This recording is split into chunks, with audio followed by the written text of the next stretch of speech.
ఇది విశాఖపట్నం వాసులు. అందుకే మొన్న కాల్చి వాత పెట్టారు విశాఖపట్నం వాసులందరూ. ఈరోజు మీరు ఇక్కడ చూస్తే గవర్నమెంట్ పాలిటెక్నిక్ కాలేజ్ 24 ఎకరాలు 359 కోట్లకు తాకట్టు పెట్టారు. డైరీ 30 ఎకరాలు 309 కోట్లకు తాకట్టు పెట్టారు. గవర్నమెంట్ ఐటీఐ కాలేజ్ 17 ఎకరాలు 270 కోట్లకు తాకట్టు పెట్టాడు. కడాన పోలీస్ క్వార్టర్స్ 9 ఎకరాలు 215 కోట్లు తాకట్టు పెట్టాడు. Training production centre of disabled welfare పాపం వాళ్ళు కూడా వేశాడు.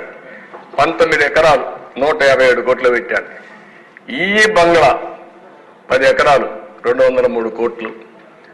R&B క్వార్టర్స్ 3 ఎకరాలు 99 కోట్లు. కడాన రైతు బజారు కూడా వదిలిపెట్ల 4 ఎకరాలు ఉంటే 90 కోట్లకు తాకట్టు పెట్టాడు.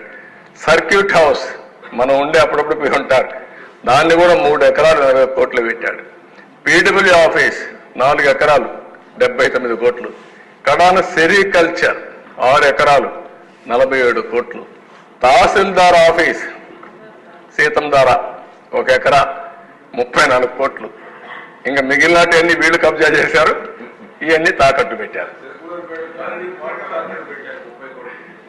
1940 కోట్ల రూపాయలు విశాఖపట్నంలో ఆస్తులు తాకట్టు పెట్టారు. ఒక 40,000 కోట్ల ఆస్తుల్ని కబ్జా చేశారు. ఈ రెండు అదే క్యాపిటల్. సుందర అందమైన పేరు. నెక్స్ట్